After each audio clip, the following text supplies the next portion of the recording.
For today's video guys, Tuesday ngayon at exact 7 AM, hinatid ko yung anak ko na si Kiko papuntang school at dumiretso na ako dyan sa event na yan.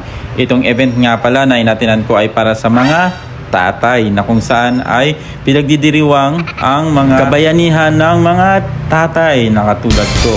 Parehas ito kagaya ng Women's Day para sa mga kababaihan. Kakaiba nga lang itong event na to dahil ito ay para sa mga tatay.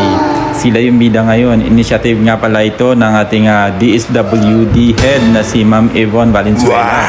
Kasama niya dito ang LGU or Local Government na pinangungunahan ni Mayor Edna Gacotlin. Kasama niya dito ang ating airpods din na Vice Mayor na si Vice Mayor Joel Rosemto. Airpods nga pala ay may kanya-kanyang presidente sa bawat barangay. At ang mga presidente ng bawat barangay ay nagtalaga ng Federation President na kinatawan ni Kagawad Ben Lilim. Si Kagawad Ben Lilim ay isa sa mga kagawad, aktibong kagawad ng Barangay Maligaya dito sa bayan ng El Nido. Ang kahulugan pala ng airpods ay empowerment and reaffirmation of the paternity. Layunin din ng programang ito ay ang pagkilala ng kahusayan o pagiging bayani ng haligi ng bawat tahanan. Kaya binibigyan pugay ang mga puging tatay na ipamalas ang kanilang talento at ang kanilang pakikilahok sa community para maipamalas ang kanilang ability na suportado ng municipality. Kasama dito ay ang DSWD para bumida naman ang mga daddy. Kaya ngayon sila muna ang budi. Aroy ko yun nun.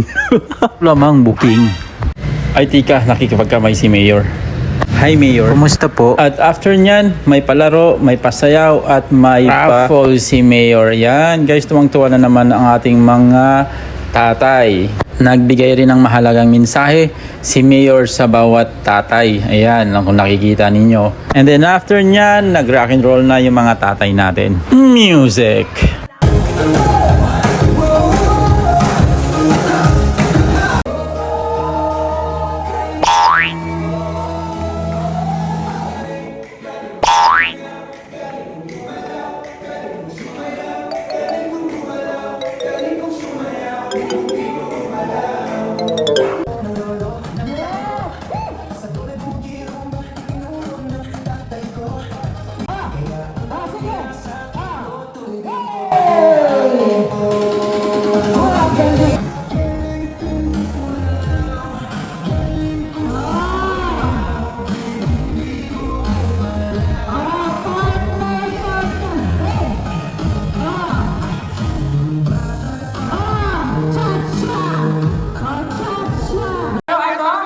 Makinig mo na, iikot ng 3 beses pagkatapos ng... Hey, don't forget to follow me and subscribe please.